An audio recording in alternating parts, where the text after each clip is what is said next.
So in this video, we're gonna be teaching you how to learn EQ the fastest way possible. And it is not just by using your ears, because that is the worst advice you could ever give a beginner mixing engineer.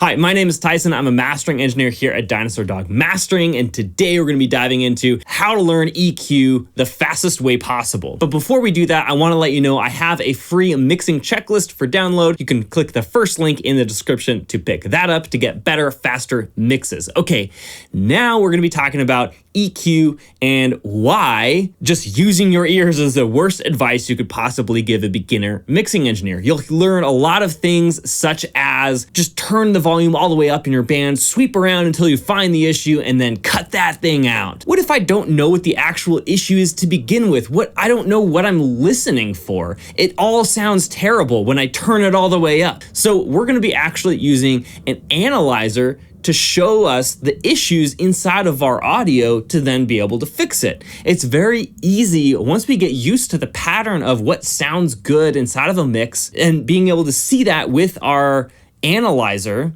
and then make the change that we need to within our EQ. This is the fastest way to develop a relationship between the actual frequency spectrum and what we're hearing out of our monitors. And also, it's objective. We can look at it and know it's gonna give us the same measurement every single time, rather than when our ears get fatigued and we're tired, we can trust this analyzer to give us the right measurement. Okay, with that said, we're gonna dive into the DAW on exactly how to use this analyzer and what that would look like inside of a mixing scenario. Let's jump over to the DAW. What I'm gonna do is I'm gonna play this section of this song. This is a CCM song, done kind of more like a pop rock style. Anyway, it's kind of a fun song, but there's a massive issue with the vocals. So I want you to listen to the vocals, and then we're going to dive into our EQ and figure out exactly what's wrong with it using our analyzer. Okay, so let's just listen to it first though, and then decide what is wrong.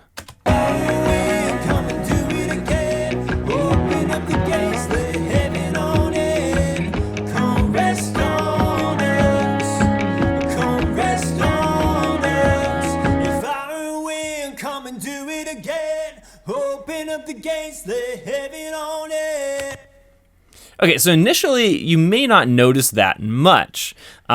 It does sound a little bit warm, I'll give you that, and maybe it's not as crispy as you might want it. My initial reaction is maybe I need to boost the top end. It sounds a little dark, but there's actually a very specific issue that's wrong with it that we can understand by looking at our analyzer here. So this is just a PAS analyzer from Waves. There are lots of analyzers out there, so just pick one and go with it. Does not matter which one you pick. Watch this and see exactly what's wrong with this vocal. Come and do it again. Open up the gates, let heaven on it. Come rest on us. Come rest on us. If I win, come and do it again. Okay, so we can look at our PAS analyzer, and just for context, once you get used to seeing a lot of different things, vocals especially is a good example. They take up a lot of the frequency spectrum, except for the low and subs. But generally they go from top to bottom like this, kind of in a curve. What I notice here is we have a massive buildup around 600 hertz. And then we have a deficit around 4,000 hertz. And so those are the two issues that we can solve and see very clearly exactly where they're at.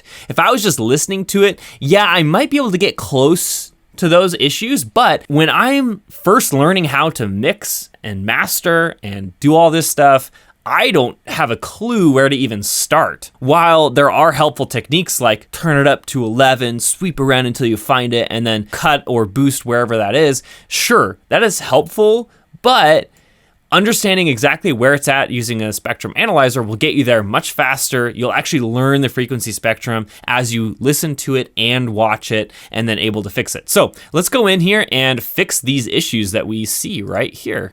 And we can see exactly how easy this really is. So I'm just gonna add an EQ here. This is an API emulation. Doesn't really matter what kind of EQ we use. We could use digital, parametric, whatever. What I'm gonna do is I'm gonna turn this down to about 600, and we've got a pretty good boost right here, so I'm gonna take it down by 5 decibels. And then I'm gonna widen my EQ here pretty wide, just so I'm making more gentle adjustments here.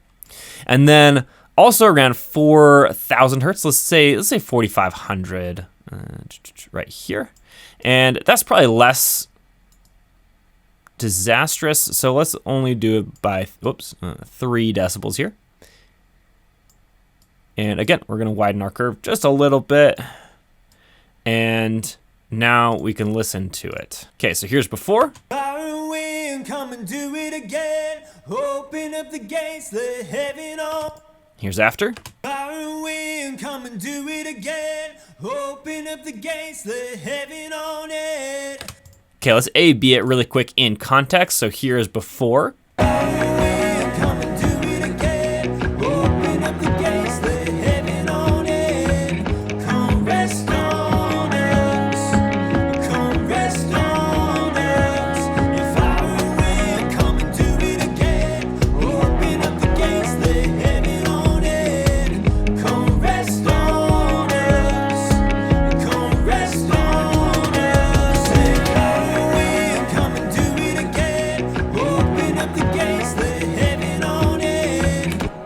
Okay, so I did lose a little bit of volume there, so I added that with my trimmer here from my EQ, but you can definitely tell even without the volume change, the vocal is more clear, it's more upfront, it's less muddy and just cuts through a little bit better, and we can really tell what the vocalist is saying more than just kind of this flubby stuff that's going on in the back. This is how you should be EQing as a beginner mixing engineer. You should be using an analyzer and watching what's going on inside of your mix. That's going to create that relationship between your ears and the actual sound much faster, and the actual frequency spectrum much faster than any other method I've found. So don't be afraid to use your frequency analyzer. Be okay with other people shaming you for it, because you're going to become a much better mix engineer than they are, much faster, because you're building that relationship with your ear and the actual frequency spectrum. Over time, obviously you'll be able to rely less and less on your analyzer, but again, it's an invaluable tool to learn the frequency spectrum and learn how to EQ extremely quickly. Okay, thanks for watching. If you found this at all helpful, don't forget to subscribe, as I release videos every Monday, Wednesday, and Friday to help you get more professional mixes. And I'll see you in the next one.